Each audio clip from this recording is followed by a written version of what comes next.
It's January, almost February, and that means one thing in America usually: Girl Scout cookie time. So let's make some Thin Mint copycat cookies. Yum! My husband asked for this recipe, so of course I have to say yes. Okay, with the paddle attachment on, we are going to beat 1.5 sticks of butter until it's nice and creamy, so probably like 3 or 4 minutes. You want the butter to be at room temperature too. Okay, it's nice and smooth, so now I'm going to add in 1 cup of sugar. And we are going to beat that together until it is nice and fluffy and white.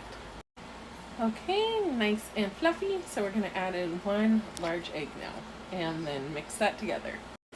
Okay, now you're going to add in 1 teaspoon of vanilla and 1/4 teaspoon of peppermint extract. Mix that together.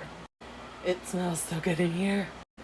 Okay, for the dry, you're going to mix in 1.5 cups of all-purpose flour, 3/4 cup of cocoa, 1 teaspoon of baking powder, and 1/4 teaspoon of salt, and then mix that together. Okay, and then to your butter mixture, you're going to slowly add this in a little bit at a time until it's all incorporated. And do it while the mixer is running.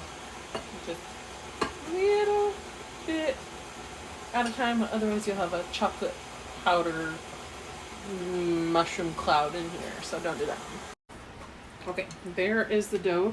You're going to take half of it and roll it out on some all-purpose flour on a cutting board, and then put it on a thing of parchment paper, baby.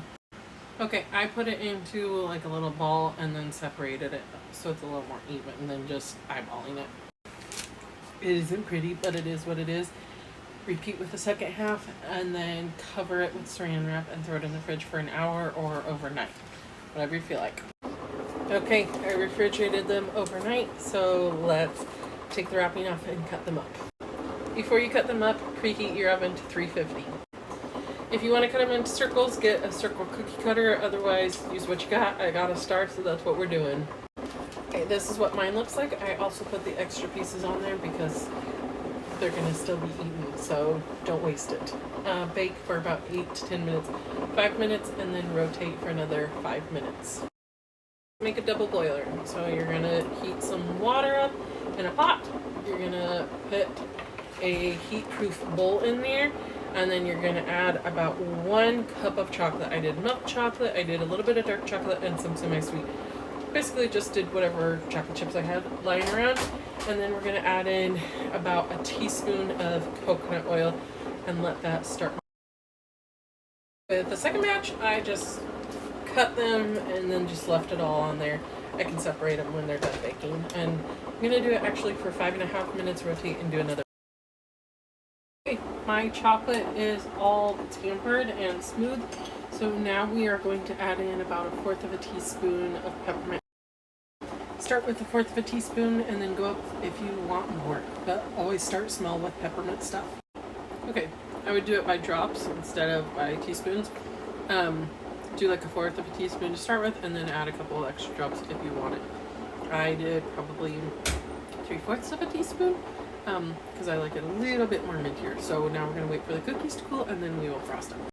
Okay, cookies have cooled, so you can totally take them, dip them in here, and let them cool again. I am going to pipe it on, so I've got my piping bag in a cup, and then I'm going to pour it in there and pipe it all around. Do it however you want to do it though. Oh, that's a lot of grease on the forehead. Do those not look absolutely lovely? Let's go see how the hubby likes them. Yum. Hubby really liked the cookies. He just wished they were dipped instead of just drizzled on. But do whatever you want. I think they're pretty good, just drizzled, but he's probably right. So hope you guys have a good night and enjoy.